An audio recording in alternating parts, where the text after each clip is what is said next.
சஞ்சீவினி மந்திரம் கேள்விப்பட்டிருக்கிறீங்களா?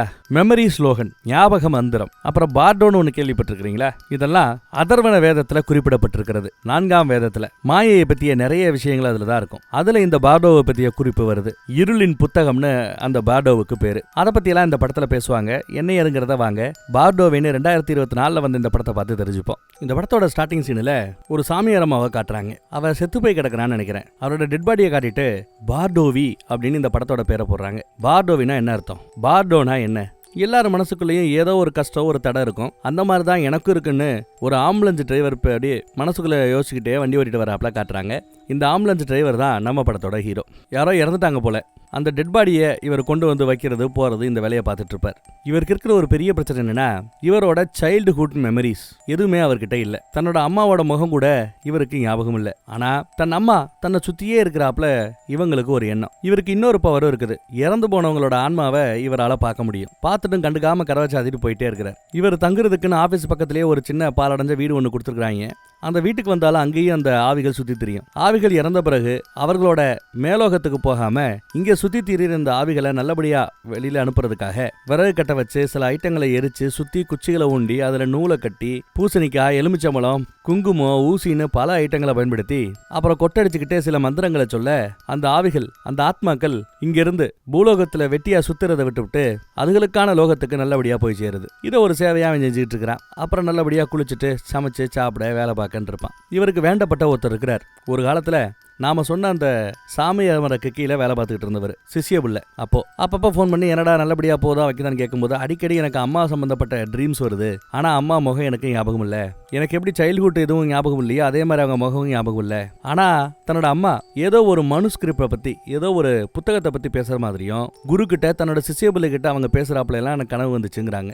அதை கேட்டது இந்த சிசியபுல்ல ஒரு மாதிரி ஆகுறான். கனவு மாதிரி இருக்கு, ஆனா நெச்சத்துல நடந்தாப்புல இருக்கு அப்படின்னு பேசுறான். இந்த பக்கம் சிசியபுல்ல பேசினவர் ஒரு மாதிரி ஆயிட்டார். அடுத்து வேற யாருக்கோ போன போடுறாரு இவரு. நம்ம ஆனந்துக்கு மறுபடியும் அக்கா சம்பந்தப்பட்ட மெமரிஸ் ஞாபகத்துக்கு வர ஆரம்பிச்சிருச்சு போல. ஆமா, அந்த பூசாரி அம்மாவை, சாமியார் அம்மாவை அக்கா அக்கான்னு தான் எல்லாரும் கூப்பிடுவாங்க.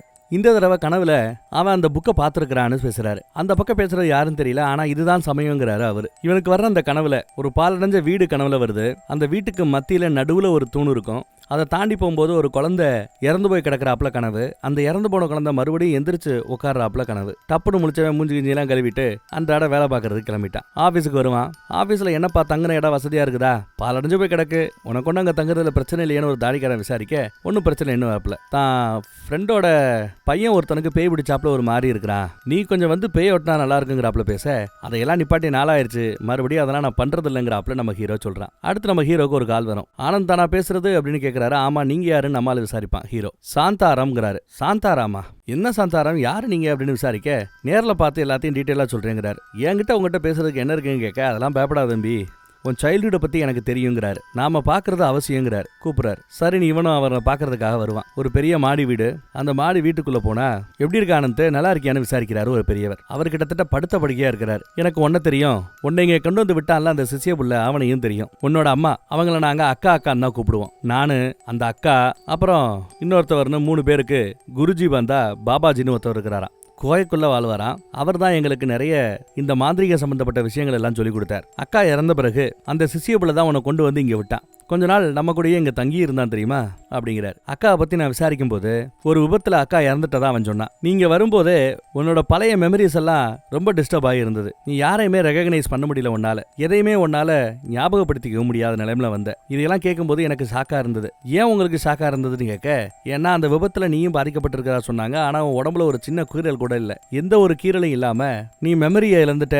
தலையில அடிபடல, ஆனா மெமரி இழந்துட்டேங்கிறது எப்படி இருக்கு? யாரோ ஒருத்தர் உன்னோட மெமரி அப்படியே கம்ப்ளீட்டா வைப் அவுட் பண்ணாதப்ப இருந்தது, வைப் அவுட் பண்ணாப்ல இருந்தது, தொடச்சி எடுத்தாப்ல இருந்தது அப்படின்னு சொல்லும்போது பிளாஷ்பேக்ல இவன் வந்து அந்த நிலைமையை காட்டுறாங்க. கண்ணு கருவிலி வந்து அப்படியே மேலேயே பார்த்தாப்ல ஒரு மாதிரி தான் வந்திருப்பான். அப்ப இது ஒரு ஆக்சிடென்ட் இல்ல, திட்டமிட்டு ஏதாவது நடந்தது அப்படின்னு சொல்ல வரீங்களான்னு கேட்க, அதெல்லாம் எனக்கு தெரியாதுங்கிறாரு அந்த பெரியவர். ஆனா அந்த சிசியபுல்லோட பிஹேவியர் மட்டும் கொஞ்சம் வித்தியாசமா தெரிஞ்சதா சொல்றாரு. நடவடிக்கைகள் எல்லாம், நீங்க தங்குன சமயத்துல ராத்திரி சமயத்துல பயங்கரமா கத்துவ வலி வலின்னு. நான் உனக்கு என்னடா பிரச்சனையா இருக்குன்னு யோசிச்சது உண்டு. சரி, ஹாஸ்பிட்டலுக்கு உன்னை கூட்டு போலான்னு கேட்டா அந்த சிசியபுல்ல மறுத்துட்டான். அதெல்லாம் தேவையில்லைன்னா தானா சரியா போயிடுன்னா. எனக்கு என்னமோ அவங்க பண்ண மாந்திரிக வேலையில பாதிக்கப்பட்ட ஒரு பையனா நீ இருப்பியோன்னு தோணுதுங்கிறாரு. இவனுக்கு ஒரு கனவு வரும். அந்த ஒரு வீட்டுக்கு மத்தியில ஒரு தூணு, அந்த தூண்ல ஒரு சின்ன பையனை கட்டி போட்டாப்புல ஒரு கனவு இருக்கு அவருக்கு. ஆனா இதெல்லாம் இத்தனை வருஷத்துக்கு பிறகு ஏங்க என்கிட்ட சொல்றீங்கன்னு கேட்டா, சிசிய புள்ள உன்னை இங்க ஒப்படைக்கும் போது கூடவே இதையும் கொடுத்திருந்தாரு, இதை உங்ககிட்ட ஒப்படைக்கணும், இது ஒரு புத்தகம் அப்ப என்கிட்ட ஒப்படைக்கப்பட்டது, இது அக்காவுக்கு சொந்தமானது. இந்த மாதிரி புத்தகங்களை நான் பார்த்ததே கிடையாது. ஆனா இந்த புக்கை ஏன் உங்ககிட்ட அவன் கொடுத்துட்டு போனோம், ஏன் என்கிட்ட அவர் கொடுக்கலன்னு கேட்டா, மேபி இந்த மாதிரி விஷயத்துக்குள்ள நீ வராம இருக்கிறது உனக்கு நல்லதுன்னு அவர் நினைச்சிருக்கலாம் அந்த சிசிய புள்ள அப்படின்னு சொல்லியிருப்பார். அதையும் வாங்கிட்டு நல்லா இருங்கன்னு சொல்லிட்டு பேசிட்டு வந்துட்டான். வீட்டுக்கு வந்தாச்சு. பொட்டியை திறந்து உள்ள இருக்கிற புக் எடுத்து பார்த்தா புக்கில் என்னென்னமோ எழுதிருக்குதுங்க. அதை கையில எடுத்ததுமே இவனுக்கு அப்படியே வலிப்பு வராப்புல ஒரு மாதிரி வலிப்பு வருது. இந்த வலியை ஒரு சின்ன பையன் உணர்றாப்புலயும் அவனுக்கு தோணும். இப்பதான் அந்த பிளாஷ்பேக்ல பார்த்தா சம்பந்தமே இல்லாத மாதிரி ஒரு குழந்தைய காட்டுறாங்க, ஒரு பெண் பிள்ளையை காட்டுறாங்க. அப்ப ஜன்னல் வழியா அந்த பக்கத்துல எட்டி பார்த்தா சிசிய புள்ள இருக்கிறாரு. ஏகப்பட்ட அம்மன் சம்பந்தப்பட்ட போட்டோஸ், சிலைகள் எல்லாம் இருக்கும். யாரோ ஒருத்தவங்களுக்கு பேய் பிடிச்சிருக்கு போல, ஒரு பொண்ணுக்கு பேய் ஓட்டணும்னு சொல்லி கூட்டு வந்திருக்காங்க. சிசிய புள்ள அந்த பொண்ணை ஒரு தூண்ல உட்கார வச்சு பூஜைக்கு தேவையான ஏற்பாடுகளை செய்யறாங்க. எதுக்க பார்த்தா நம்ம அக்கா ஜம்முன்னு உட்காந்துருப்பா, சால்வையெல்லாம் போட்டுக்கிட்டு. இந்த பொண்ணோட உடம்புல ஏன் பேய் ஏறி இருக்குன்னு விசாரிக்கிறாங்க. இந்த பொண்ணோட அப்பன் என் குடும்பத்தை சதைச்சிட்டான், எங்க வீட்டை சதைச்சிட்டான்னு சொல்லுது. ஒரு ஆலமரத்துல பேய் வாழ்ந்துகிட்டு இருந்திருக்கு. அந்த ஆலமரத்தை வெட்டிவிட்டான் போல. அந்த பேயில வாழ்ந்துகிட்டு இருந்த, அந்த ஆலமரத்துல வாழ்ந்துகிட்டு இருந்த பேய் என் வீட்டையா அடிச்சிட்ட, வெட்டிட்ட, உன் புள்ளைய பிடிக்கிறேன் பாருன்னு புள்ளைய பிடிச்சிருச்சு போல. போன்னு சொன்னா போகல. புனித நீர் எடுத்து மூஞ்சில அடிக்க மந்திரம் சொல்லி அடிக்க அப்படியே பதற ஆரம்பிக்கும். கொஞ்ச நேரத்துல பார்த்தா கதற ஆரம்பிக்கும். அந்த சத்தத்தை கேட்டு வெளியில இருக்கிறவங்க எல்லாம் பயப்படுறாங்க. ஒரு மாதிரி துடிப்பா நெத்தில கைய வச்சு மந்திரத்தை போட்டதும் அவ உடம்புக்குள்ள ஒட்டிக்கிட்டு இருந்த அந்த பேய் வெளியில வந்துடும். இந்த பொண்ணு நார்மல் ஆயிருச்சு. அவளை நல்லபடியா வெளியில அமிச்ச பிறகு ஒரு பானை எடுத்து அந்த பானைக்குள்ள இந்த பேயவே இந்த அம்மா அடைச்சு வச்சிடும். இவரோட பொண்ணு ஒருத்தி இருப்பா, இந்த அம்மா அக்காவோட பொண்ணு. அவங்களுக்கு ரொம்ப உசுரவ. ஆனா அந்த ரூமுக்குள்ள என்ன பண்றீங்க அப்படின்னு கேட்க, அந்த ரூம் பக்கம் வரக்கூடாது, எட்டி பார்க்க கூடாதுன்னு சொல்லிருக்கனா இல்லையான்னு திட்டுவாங்க. பொண்ணுனா அவ்வளவு உசுறு, குழந்தைக்கு அம்மானா ரொம்ப உசுறு. அக்கா போட்டோவை எவ்வளவு அழகா வரைஞ்சிருக்கிறா பாருங்க.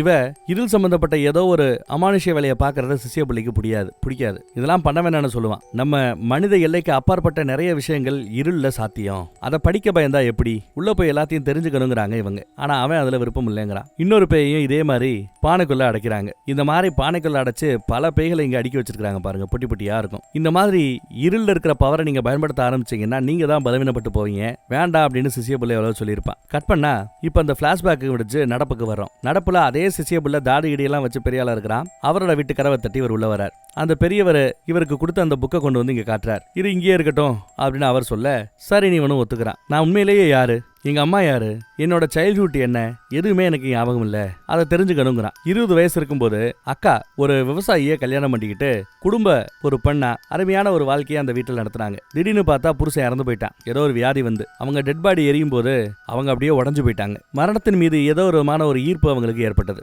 அடுத்து பார்த்தா திடீர்னு இல்லறத்தை விட்டு துறவரம் போடுறாங்க. அப்பதான் அந்த பாபுஜியை பாக்குறாங்க.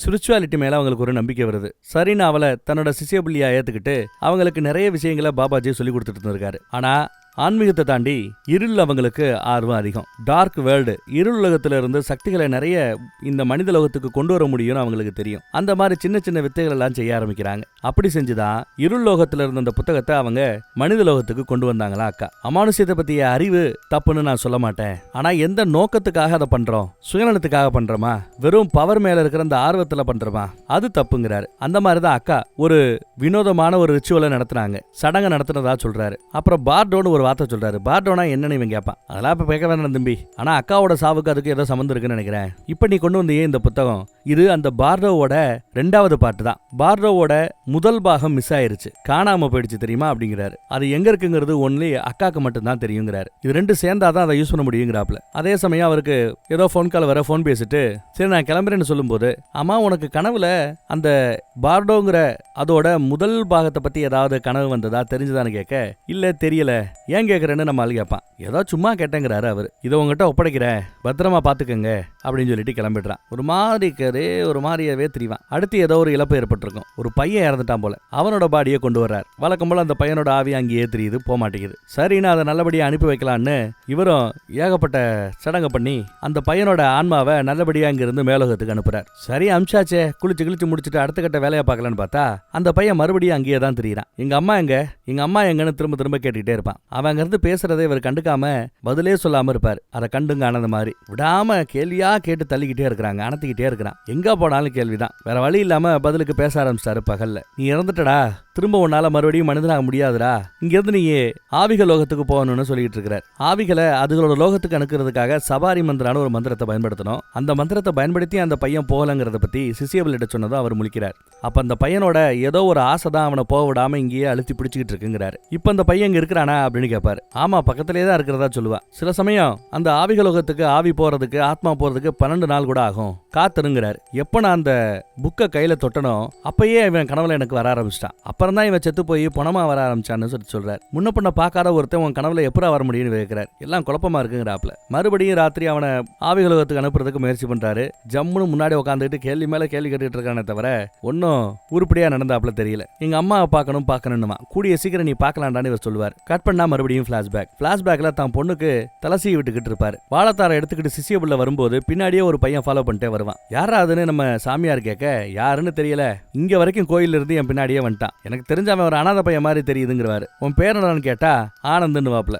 ஃபுல் நேம் என்னன்னு கேட்டா தெரியாதுங்கிறான். எங்கடா தூங்குவேன்னு கேட்டா கோயில படுத்து தூங்குவேங்கிறான். சரி, இனிமே இங்கேயே தங்கிக்கங்கிறாங்க அந்த அம்மா. இவன் திரும்ப வந்தானா இவன் தங்குறதுக்கான ஏற்பாடை செய்யணும் சிசியபிள்கிட்ட சொல்ல அவன் ஜாரி இன்னும் குஷி ஆயிட்டான். திருட்டு பேரா இருந்தா என்ன பண்றது, நம்பி வீட்டுக்குள்ள வர்றீங்கன்னு கேட்க அட இருக்கட்டும்டா வர்றாங்கிறாங்க சாமியாரம்மா. அக்கா ராத்திரி ஆனதும் அவங்க ஒரு பானையில இருந்து ஆவியை வெளியில வர வச்சு இன் சம்பந்தப்பட்ட ஏதாவது டீடைல் இருந்தா சொல்லுன்னு சொல்ல உனக்கு மரணம் கூடிய சீக்கிரம் வரப்போகுதுன்னு அந்த ஆவி சொல்லிடுச்சு. அந்த அம்மா ஒரு மாதிரி ஆயிடுச்சு. நாளைக்கு காலையில இங்கிருந்து கிளம்பணும், ஏற்பாடு பண்ணுன்னு சிசியபிள்கிட்ட சொல்றாங்க. சிசியபிள்ளையும் ஏற்பாடு பண்றது கிளம்பிட்டா. காலையில தாத்தா வீட்டுல குழந்தைய விட்டுவிட்டு இவங்க கிளம்புறாங்க. குழந்தை இல்ல, ரொம்ப வித்தியாசமான ஏதோ ஒரு மாந்திரிக வேலையை அவங்க பார்த்துட்டு இருக்காங்க.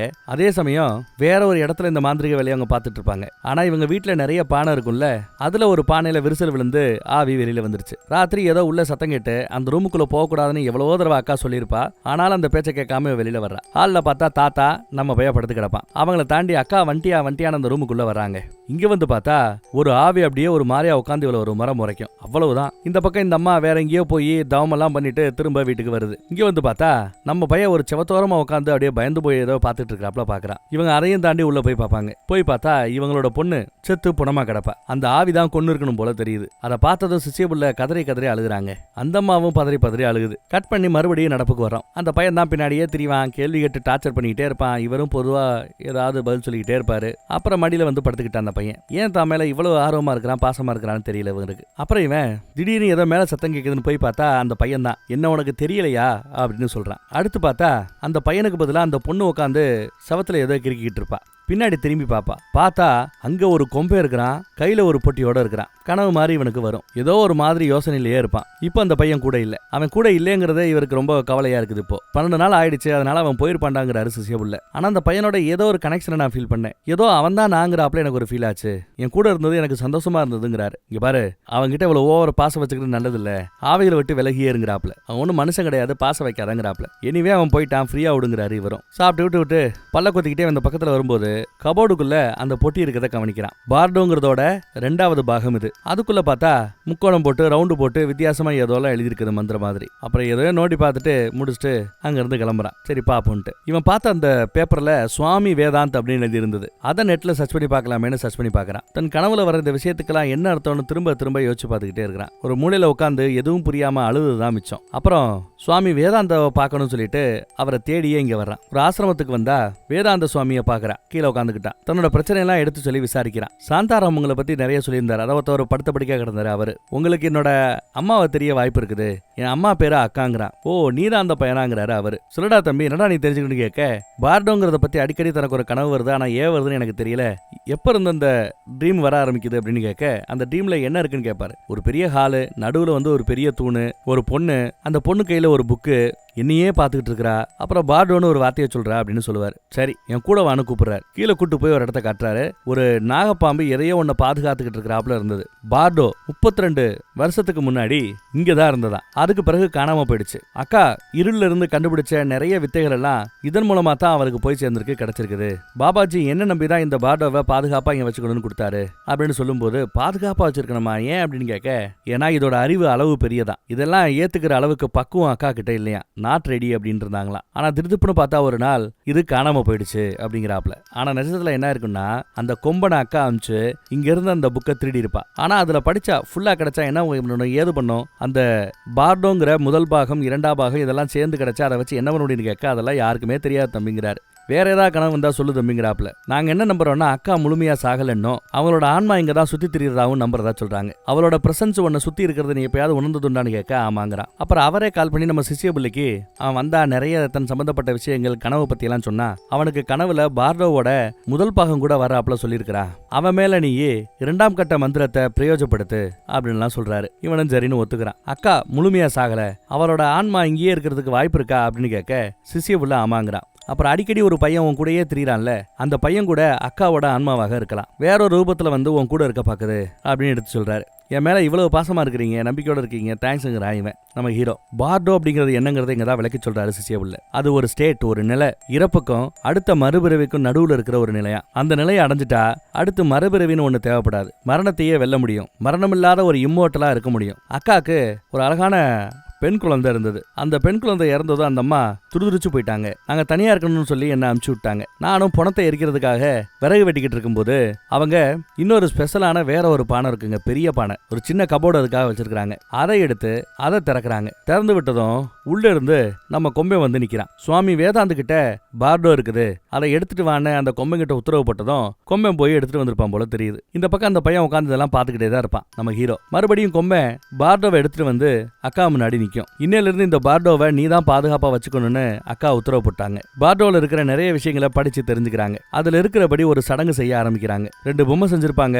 நிறைய பூசணிக்காய்களை வரிசை அடுக்கி அதை நூலை வச்சு கட்டி எலுமிச்சம்பழம் எல்லாம் பயன்படுத்தி பொம்மைகளையும் பயன்படுத்தி நடுவுல தூணை போட்டு தூணோட ஒரு பக்கத்துல இறந்து போன தான் பொண்ணையும் மறுபக்கத்துல அந்த பையனையும் கட்டி வச்சிட்டாங்க. அப்புறம் மந்திரங்களை தொடர்ந்து ஜெபிக்க ஆரம்பிக்கிறாங்க. அவங்க மந்திரம் வாசிக்க வாசிக்க அந்த பக்கம் அவங்களுக்கு ஒரு மாதிரி இழுக்குது, இந்த பக்கம் அந்த பையனுக்கு ஒரு மாதிரி இழுக்குது. அவங்க மந்திரம் போட போட போட வெளியில பறந்துகிட்டு இருந்த பறவைகள் எல்லாம் செத்து பொத்து பொத்து பொத்துன்னு கீழே விழ ஆரம்பிக்கும். ஐயோ ஏதோ பெருசா பண்ணுதுன்னு புரிஞ்சுக்கிட்டு இவன் ஓடியாருவான். கதவை தட்டினா திறக்கிறதுக்கு ஆள் இல்ல. கதவை உடச்சுக்கிட்டு தான் உள்ள வருவான். உள்ள வந்து பார்த்தா அவளுக்கு இழுக்குது, அந்த பையனுக்கு இழுக்குது. என்ன பண்ணிக்கிட்டு இருக்கிற, இதெல்லாம் தப்புக்கான்னுவான். சொன்னாலும் நீ கேட்க மாட்டேன்ட்டு அனந்த எந்திரான்னு உசுப்புறாரு. கயிறு அவுக்க பார்த்தாலும் முடியல. என்ன முட்டாள்தனம் இதுன்னு அவன் சத்தம் போட்டுக்கிட்டு இருப்பான். அவன் காது வேற இந்த சவுண்ட்ல இறச்சிக்கிட்டே இருக்குது. வேற தாங்கிக்க முடியாம அந்த சடங்கை குலைச்சு விட்டுறான். எல்லாத்தையும் குலைச்சு விட்டுட்டான். எரிஞ்சுக்கிட்டு இருந்த அந்த வேள்வி இருக்குல்ல, அதை ஒரு பானை அப்படியே போட்டு ஒரு பானையை போட்டு உடச்சு தள்ளிடுறான். யாகம் என்ன நிலையில முடிஞ்சிச்சுன்னு தெரியல. ஆனா அக்கா அந்த இடத்துல அப்படியே சாக கிடக்குறான். அக்காவோட கட்டுப்பாட்டுல இருந்து அந்த கொம்பை அப்படியே அங்க இருந்து மறைஞ்சு போயிடுறான். அப்புறம் நம்மளால முழிச்சு பார்க்கும்போது அக்கா சாக கிடக்கிறத பார்த்துட்டு வருத்தப்படுவான், அழுவான். இப்படி ஆயிப்போச்சேன்னு. என்னாச்சுன்னு அழுதுகிட்டு இருப்பான்.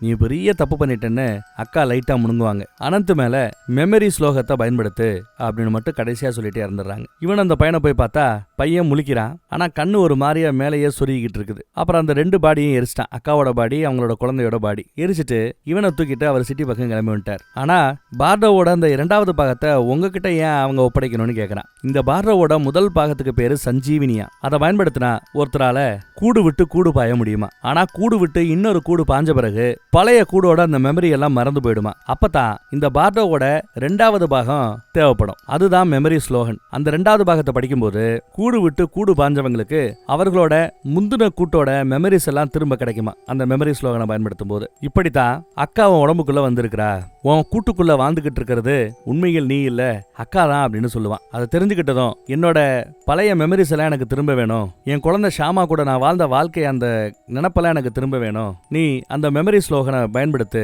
பார்டோவோட 2வது பாகத்தை என் மேல பயன்படுத்துன்னு கையெடுத்து கும்பிட்டு கேட்டுக்கிறான். அழுகிறான். சரி நான் அதெல்லாம் பயன்படுத்துறேன். ஆனா அந்த பார்டோவோட முதல் பாகம் சம்பந்தப்பட்ட டீட்டெயில் ஏதாவது உனக்கு தெரிய வந்தா நீ எனக்கு அதை சொல்லணும்னு கேட்க அதுக்கு நம்மளால ஒத்துக்கிட்டாரு. அங்கேயே அந்த தூண்ல கட்டி இந்த பக்கத்துல ஒரு பொம்மையை கட்டி அந்த மெமரி ஸ்லோகனை பார்டோவோட 2வது பாகத்தை படிக்க ஆரம்பிக்கிறார். பெரிய பொட்டெல்லாம் வச்சு விட்டு கடைசியா நல்லபடியா சடங்க முடிக்கிறார். முடிஞ்ச பிறகு பார்த்தா அவன் அக்கா மாதிரியே ஒரு சால்வை எடுத்து அழகா போத்திக்கிட்டான். இப்போ இங்க பேசிட்டு இருக்கிறது நம்ம ஹீரோ இல்ல அக்கா. இவ்வளவு நாளா இந்த உடம்புக்குள்ள வாழ்ந்துகிட்டு இருந்ததும் ஹீரோ இல்ல அக்கா. மெமரி இல்லாம வாழ்ந்துகிட்டு இருந்தா இப்ப மெமரி கிடைச்சிருச்சு. அன்னைக்கு நீ இந்த சடங்கை குறுக்க வந்து தடுத்திருக்க வேண்டிய அவசியம் இல்லைன்னு சொல்றாங்க. பெரிய தப்பு பண்ணிட்டேங்கிறாங்க. ஆனா அதெல்லாம் இப்ப பிரச்சனை இல்ல, அந்த தவறை சரி பண்றதுக்கு தான் இப்ப நான் வந்திருக்கிறேன். ரொம்ப நாளா நான் யாருங்கிறதையே மறந்துருந்தேன். நான் சாகும்போது கூட உன்கிட்ட சொன்னனா இல்லையா மெமரி ஸ்லோகனை பயன்படுத்துன்னு? அப்பயே நீ பயன்படுத்திருக்கலாம். இவ்வளவு லேட் பண்ணிருக்கிறேங்கிறாரு. சரி, பிரச்சனை இல்ல, நான் வந்துட்டேன்ல, இனி நீ உன்னை பாத்துக்கோ, அக்காவை மறந்துடாத.